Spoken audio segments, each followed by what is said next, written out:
up and bulldoze Georgia. I don't think you're going to be able to gash them. But look, this is a run game that'll be better when Jam is back. And we do expect Jam Miller to be back and available next week, or I do anyway. I haven't been told that definitively, but I am simply guessing that this will be the week that he gets back. Um, I think what you're seeing across the board with in spurts with the run game. Kevin Riley is a guy that I think continues to get better and to get uh, more confidence as we go on. I just I'll be surprised if they don't run it better, even though this is obviously going to be the toughest of the defenses they'll face in that regard. Kane Womack was in Mobile this week speaking, and he said the last couple of weeks we've taken some nice to see Alabama get to the quarterback, four times this last week against Wisconsin. Talk a little bit about the maturation of what you've seen from the defense since Tal. I definitely think it's a combination. One is the defense is getting better. There was um, held up, took it along, saying this for Wisconsin going into it fairly in the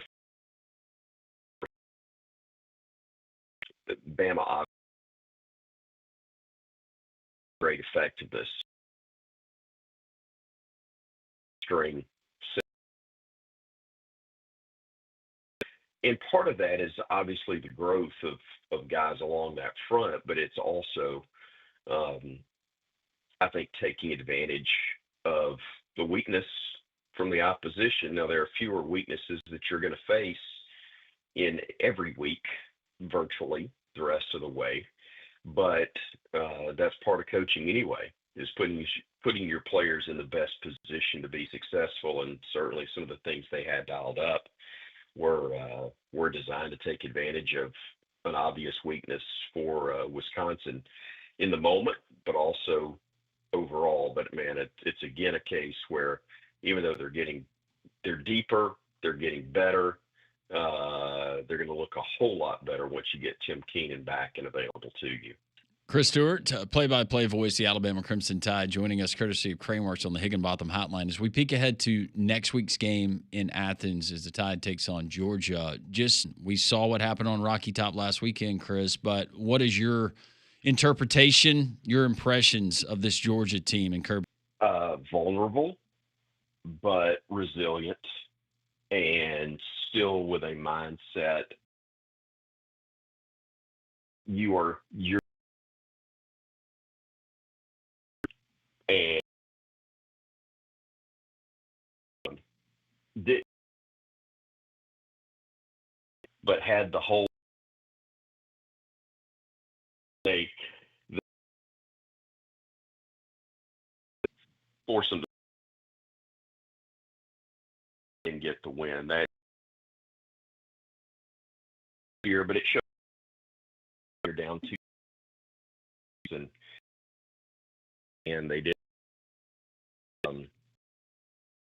fighting. Yes, they caught a huge break when Tennessee missed the kick at the end, but once they missed it, you just had the feeling that Georgia was going to find a way to get them once again, and that certainly proved to be the case. In regards to the intensity around this football program, you mentioned a couple of weeks ago, before they played La Monroe, you went by practice and you saw the intensity and you saw the work. Not saying that they didn't do that prior to Florida State, but then there were a lot of questions after the loss to the Seminoles.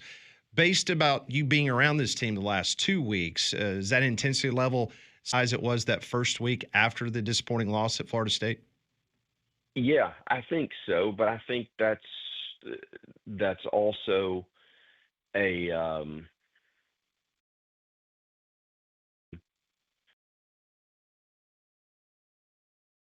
of their coach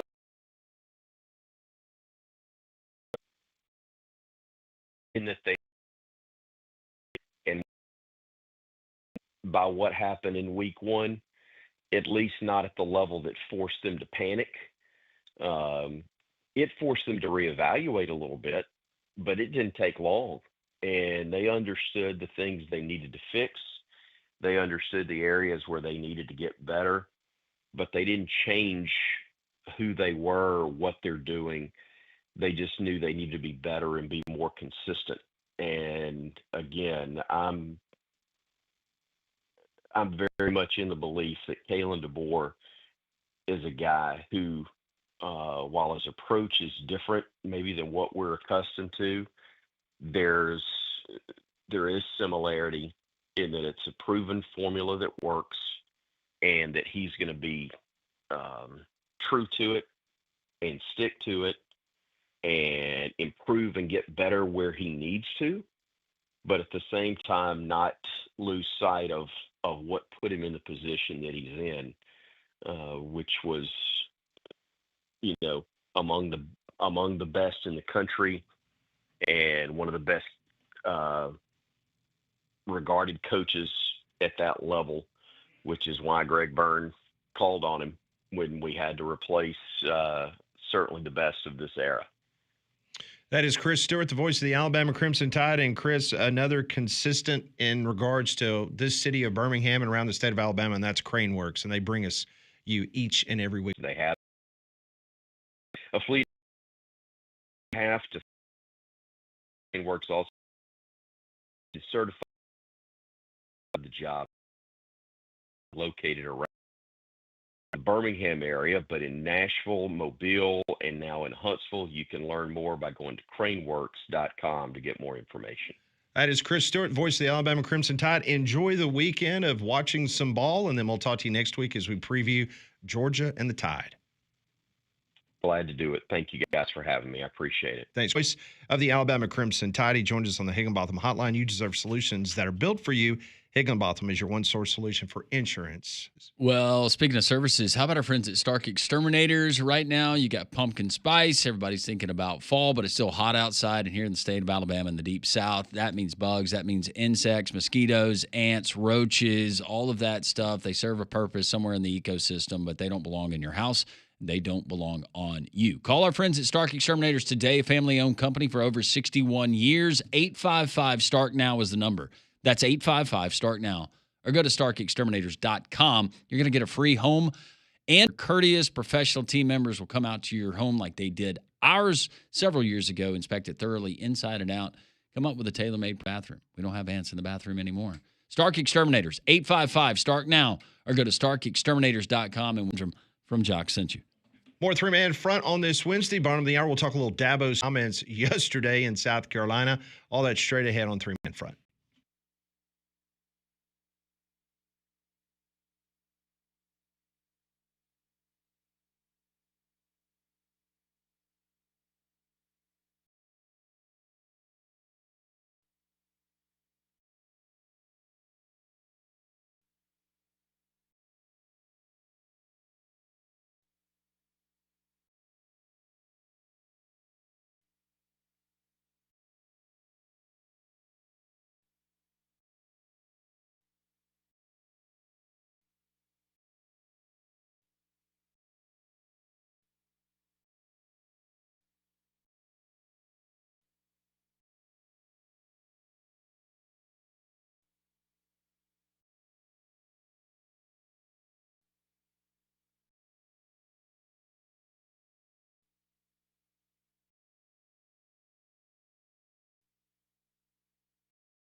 We've all been off to a very quick start here on Three Man Front on this Wednesday. Appreciate you tuning us in. Curtis Fitzpatrick, Brian Edwards. Just heard from Chris, Crimson Tide. We'll go to Charleston, South Carolina coming up in just a couple of minutes. Talk to Scott Hamilton from the Charleston Post-Courier.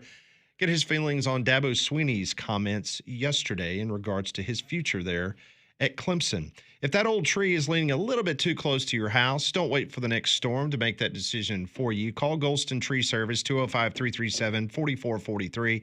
They're your trusted local experts in fast, affordable, and professional tree removal, trimming, and cleanup. Licensed, insured, and ready to handle any job, big or small. Call Golston Tree Service today, 205-337-4443. Golston also offers 24-hour emergency tree service. So when it comes to your trees, just don't risk it. Call Golston Tree Service, 205-337-4443. Very quick out of the gate today with our guests. We appreciate them joining us. You can download the Three Man Front podcast and listen to those interviews in their entirety. Trey Wallace is a typical guest on Wednesday.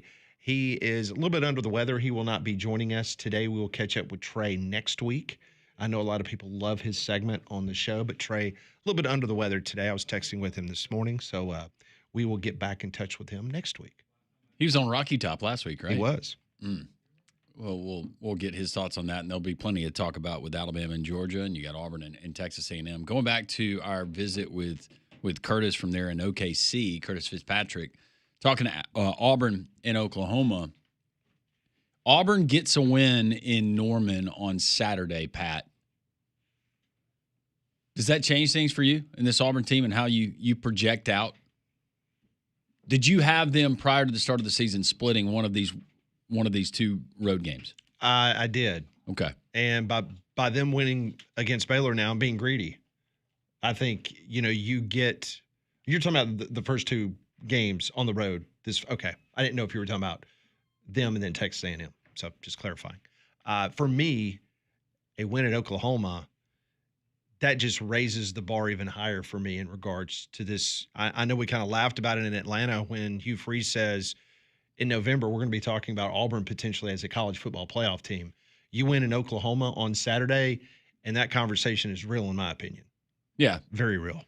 And to me, when we looked at this game, we knew that Oklahoma was going to be much better. We knew about John Mateer, new offensive coordinator, Venables fighting to save his job, that they were going to be better. Texas A&M maybe appears to be better than I thought that they were going to be prior to the start of the season, and then the rest of the schedule looks like Missouri's better than I thought that they were going to be.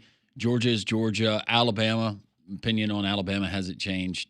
And then Vanderbilt, of course, what they've done. So maybe some of those games you swap where you had a projected win, now it's that's kind of tough, even though you're playing it at home. How about you? I'll turn the tables and ask you the same question. No, if they beat Oklahoma on the road, that definitely changes things for me. I think that this team in particular, that kind of win, even though you've had one against Baylor, now you're going to do it against a top 10 opponent, a dynamic player, and going in a true SEC. And it's hard to believe, but even when they were the Big 12, that was an SEC-type football environment inside of that stadium. Conrad knows all too well.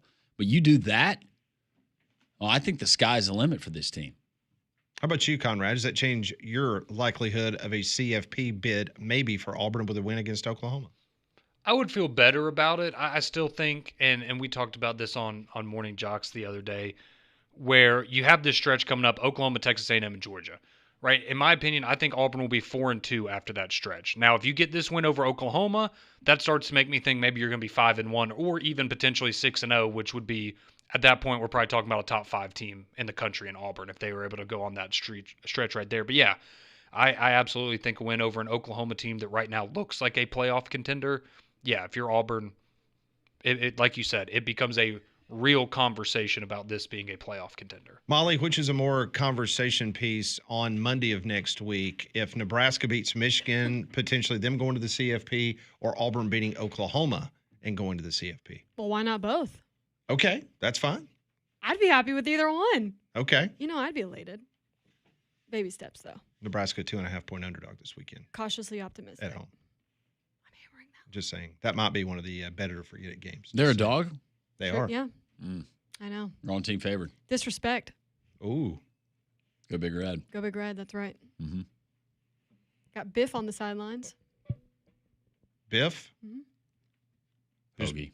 Oh, that's right. Poggi. Yeah, because Sharon Moore is still serving his suspension. I was thinking Biff from Back to the Future. He might be I there, didn't too. know. I didn't know if he went to Nebraska. Maybe he's just on the sideline with what's his name, the cable guy. Oh, Larry. Larry. Yeah. So did you see I wonder the? if he has that sports almanac, he can tell us who wins. Did y'all see the clip? And maybe this was older, and I had just seen it the other day of Biff Poggi talking about how Jim Harbaugh got him to join the Michigan staff, and essentially they were recruiting his son to Michigan, and they just ended up striking up conversations about football. And one day Jim Harbaugh called Biff Poggi and said, "Hey, why don't you come up here and, we'll find a spot for you on the staff." So basically, he offered the dad the job in case so his son would commit to Michigan. Is that what you're saying? That's what I heard. That would be very Jim Harbaugh-esque. I've told you guys this before. I've known a lot of kids that were recruited by Jim Harbaugh, and they really had a great relationship with Jim Harbaugh. Like that, like he was, for all the oddball things that we like to talk about in the media, that one-on-one personal relationship that he had with recruits, that was real. I've heard, and not from that angle, but I've heard from people who knew the Harbaugh family on a personal level and still do, and they claim that they are salt of the earth people. Yeah. And based on some of the activities and things that Jim Harbaugh does from a religious perspective, he puts his money where his mouth is, and he goes out and helps certain causes. So I have no doubt that that is the truth based on the people that you talk to. Still doesn't mean we can't have fun with some of his quirkiness. Well, no, I mean, he's definitely quirky, but Wonder how those chickens are doing. is he still living in a trailer down by the river there in Los Angeles? It's a lean-to. Is that what it is? Mhm. Yeah. I don't know. But he still has the chickens, right? Well, no, they had to leave the chickens in Michigan, I thought. Yeah, they hired somebody to watch the chickens. Yeah, I was about to say I thought they had to hand off the chickens. Because remember, they were doing that big estate sale, too, up there. And How about the other night during that Monday night football game? Think about the Pac-10 in 2010. The fact that you had Pete Carroll was the head coach at USC, now the head coach of the Raiders. Chip Kelly, the offensive coordinator for the Raiders now, was the head coach of the Oregon Ducks. And then you had Jim Harbaugh, the head coach of the Chargers. He was the head coach of the Stanford Cardinal. That was a reunion of three sorts. head coaches in the Pac-10 in 2010. It's pretty remarkable. I loved it. And only one of them got disgraced from the game of college football and had to leave. Why are you so mean to Chip Kelly? I have no problems with Chip Kelly. Here's the bonus question. Who was the coach at Arizona State in 2010? Was it Todd Graham? Not Graham. No, that was much later. No, that's when he was at Texas A&M still. Because Kevin Sumlin was, he was at Arizona. Sorry, Graham, head coach, not Grantham. Dennis Erickson was the head coach Dennis Erickson was in 2010. Goodness gracious. Oh, and guess who this is a good one. Man, I forgot about this.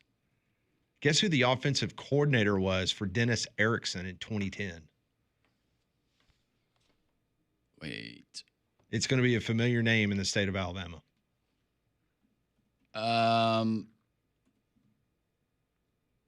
Golly. If you get this, man, I'm buying you lunch. I mean, this is tough. offensive coordinator. In Offensive 2010. coordinator in 2010 at Arizona State.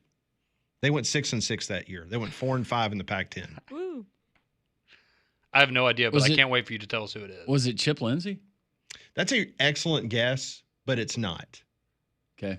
Noel Mazzoni. Ah, Isn't that crazy? Noel Mazzoni, Tuberville's first offensive coordinator at Auburn. wasn't he the OC of the UFL team Mhm. this year, Michigan? I believe you're right. Because They had a good offense this year. Because I remember seeing Noel at Protective Stadium a couple years ago. So, yeah, the UFL's had some pretty interesting assistant coaches. You had Chavis, that was the defensive coordinator for the Stallions. Noel Mazzoni. Noel Mazzoni. Yeah, but he was the offensive coordinator for Arizona State, Dennis Erickson. He was Tubbs' first offensive coordinator, wasn't he? Mm-hmm, he was. When he was at Auburn. Certainly was. It's fun when you do these deep dives back into college football and you just see how It's kind of a never-ending cycle with a lot of these guys of ending up in new spots. I got a chance year after year to after talk year. to Noel when he was at Auburn. He was a nice guy. Yeah, very much Had so. a really good mustache. Yep, he did. He and I know it's crazy. Back in the day, he was one of the guys that would join us once a week on the Feinbaum show. Oh yeah, he was very. Back then, they were allowed to talk, and Tubbs didn't care. It's like Might have hung out with him one night on the patio where they serve cold beer. oh, that's nice. Very entertaining. Yeah, good dude. All right, when we come back, we'll go to Charleston, South Carolina, the Charleston Post-Courier. What in the world was Dabo talking about yesterday? We'll get his thoughts on that and much around the Southeastern Conference. This is Three Man Front on Jocks.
Here's my question. This song is about North Carolina, right? Or was that been established? Been established. I always interpreted it. Yeah, I have too. Yeah, it is. Then why are you playing it for? Yeah, I have too. Yeah, it is. Then why are you playing it for a gentleman that lives in South Carolina? It's close enough. I'm sorry he didn't Carolina. Well, someone who hails from the state of South Carolina, I guess our next guest can tell us. Yeah, you might might take umbrage to that song. I don't know. Let's go to those. Yeah, you might take umbrage to that song. I don't know. Let's go to those state, not the Tar Heel state, Devil went down to Georgia for the state of Alabama, Conrad. Close enough. Yeah, what state? Devil went down to Georgia for the state of Alabama, Conrad. Close enough. Yeah, whatever. Same thing. It's right next to it. Just Charleston Post-Courier. Hey, Scott. Sorry, Scott. No, listen, you've touched a nerve, not because of that song or because of which state it represents.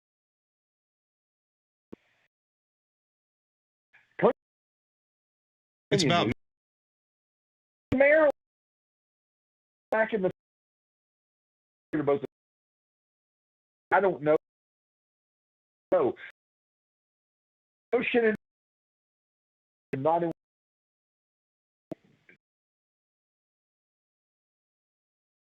the writers, and they wrote the song. They were, and they because it could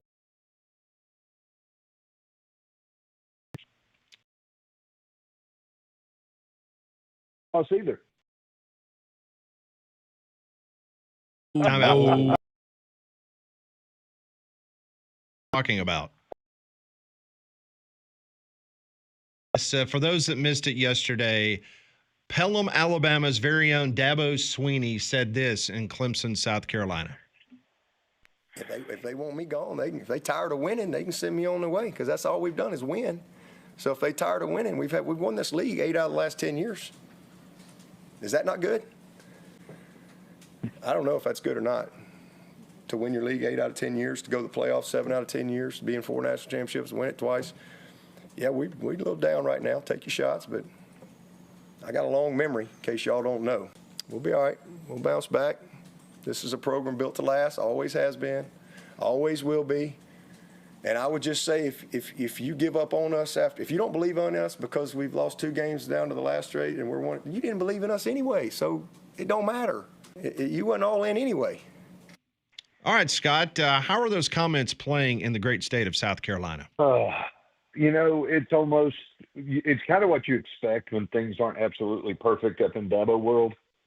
You expect him to ball up and he gets. I mean, we've seen it. It's almost like this is what to play the little old more. And here's the thing. 45. Absolutely. Well, he's talking. Good answers. He uplifts. And the rest thin-skinned. The act is always going to fire him. A little too sensitive. With that being said, tougher schedule than most the early part of the season. What has not gone right for Clemson? Well, there's been injuries. Antonio Williams, the wide receiver, his losses hurt them more than people probably realize. And he might be back this week for Syracuse. He's dealt with a hamstring injury. He's only played 5 snaps this year, and that was against LSU. That's a set of wide receivers.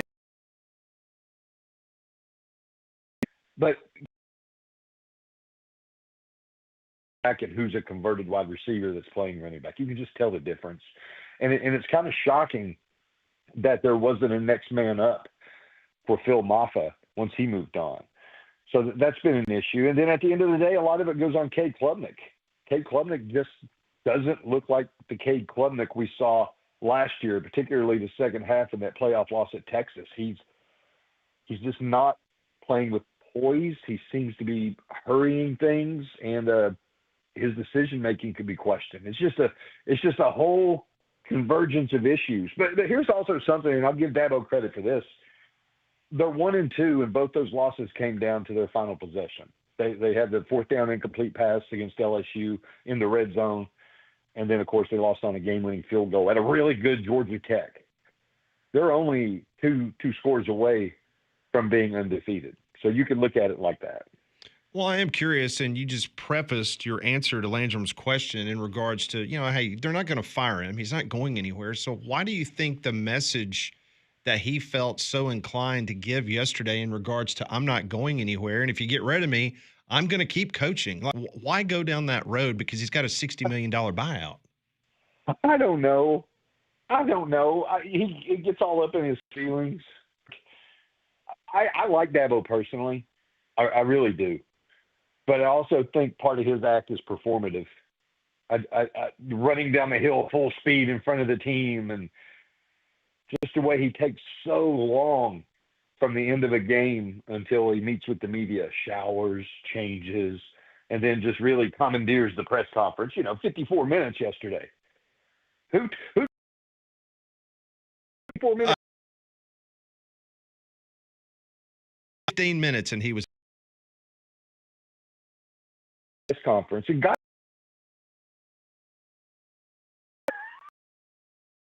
each week. I understand. I don't know. Did so much that he is two national champions.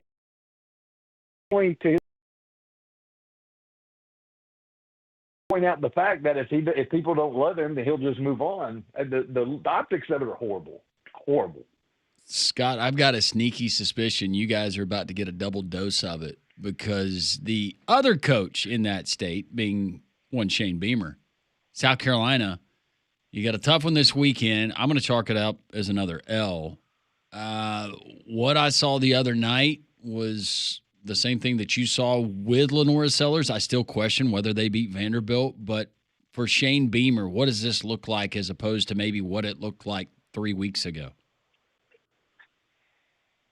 It's different, but not totally unexpected. I mean, there were some question marks along the offensive line, question marks on defense, but I still think it's correctable, because this was Vanderbilt.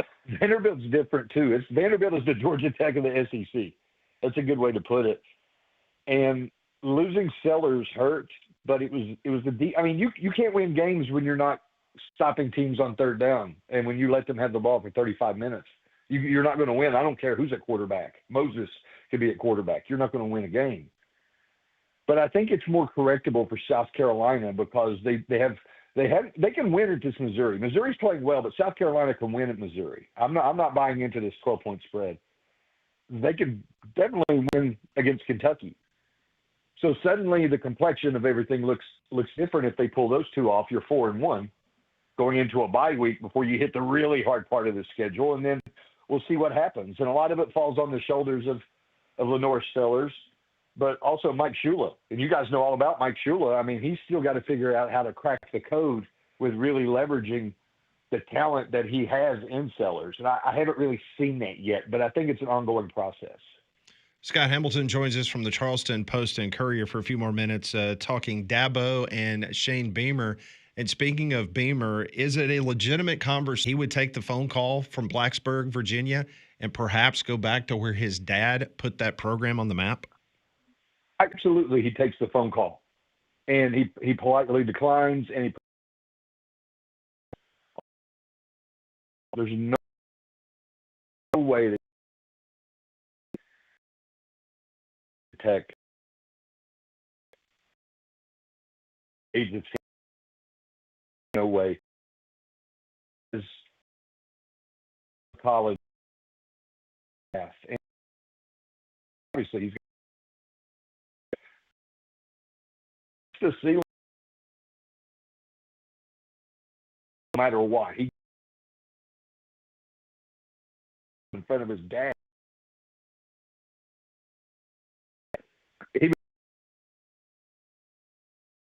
jobs in order to equal that.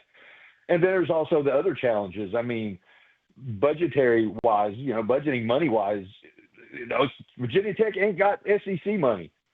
And even though you have that ACC schedule, one loss can totally derail your season, as to where when you're playing the SEC every week, you can always have almost a makeup, another opportunity, a get-right game each week because of the quality of the opponents. It would be, I don't want to call it career suicide, but it would be career dumbassitis. We'll call it that. Scott Hamilton for a few more moments with us here on Three Man Front on the Higginbotham Hotline. Just a few weeks into the season, Scott, but compare the SEC as a whole, top to bottom, strength of the league versus where.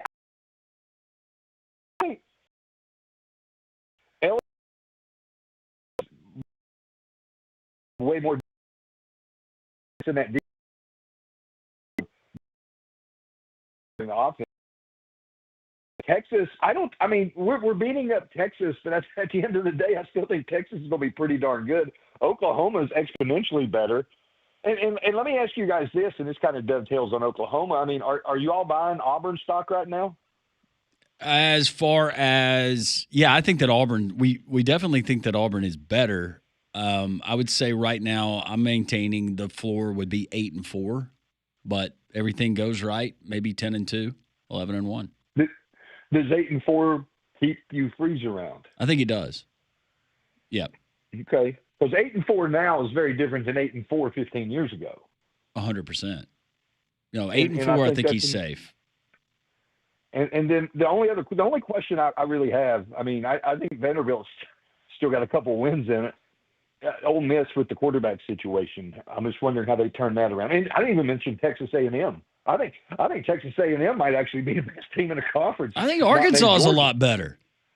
Hey, God bless Sam Pittman, brother. Yeah. Right? That's right. Scott Hamilton, always a pleasure. Love your visits. Sorry about the music leading in. Yeah, we'll fix that. But thank you for the history lesson. Now, I had no beef with James Taylor, man. You know, he dated Carly Simon for a long time. They might have been married, actually. Didn't she write You're So Vain? You're So Vain about James Taylor? Okay, I'm going to give you another really quick lesson. She's never come out and directly said who it's about, but she has dropped enough hints, and apparently it's about a combination of people that include James Taylor, I believe David Geffen, and Warren Beatty. It's like they're all in that mix. So basically, like all of Taylor Swift's songs leading up to her relationship with Travis Kelce. Basically, she is Taylor Swift 1.0. Yeah, she's what led into Taylor Swift. And I'll leave you with this. I always kind of envision myself that like enters a room like I'm walking onto a yacht. I want to be that guy. I'm working on it, and someday I'll get there. Hey, just remember, there's no crying on the yacht. We should have a yacht rock show. Let's do that. I love some yacht rock. Yes. Randy. Yeah. You're a fine girl. Oh, real quick. One more tidbit. Do you know the original drummer for Steely Dan? No. Chevy Chase. What? I didn't know that. Jump down that rabbit hole and get back to me. That is 100% true. I just watched Fletch and Fletch Lives the other day. Great movies. Using the whole fist there, Doc?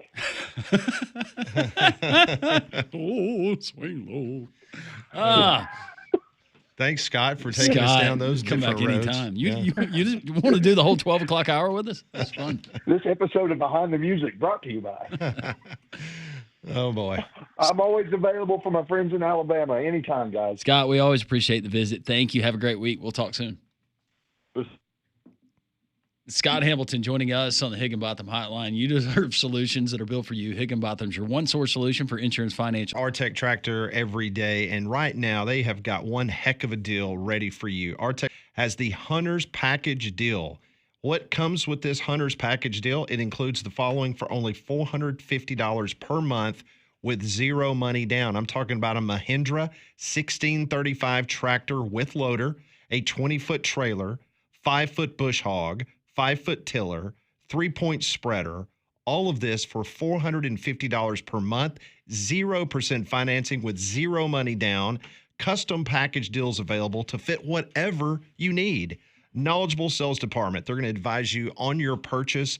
Expert service department with years of experience. Large selection of used. And Greg, they're ready to help you right now. Call them at 205-384-9570. Visit them just north of Jasper. Their website, rtectractor.com. we will open up the phone lines. We've been so heavily guest driven. We want to hear from you at 1X, the Courtesy GMC text line, 205-834-9450. This is Three Man Front on Jocks.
$11:52, Three-Man Front, more college football news on the way momentarily.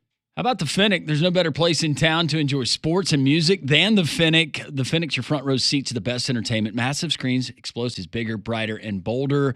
They got a new restaurant menu, and it's outstanding. Whether it's the wings, whether it's the wood-fire grilled burgers, how about the steaks that they have there? If you want to go salad, you can do that as well. The shareables menu is undefeated. Absolutely undefeated. And great handcrafted cocktails. A lot of different beers. You want them on tap, you want them in the bottle, you can get them there at the Finnick. But the Finnick has a new 6-day schedule that includes live acoustic acts Wednesday. That means tonight through Friday, 5:30 to 8, followed by live bands at 10 o'clock on Fridays. They had the Velcro Pygmies last Friday. Saturdays, Sundays, and Mondays dedicated to football, college football, the NFL. All of that, you're not going to miss it there at the Finnick. Can't wait to see you there. 1630 2nd Avenue South near Railroad Park.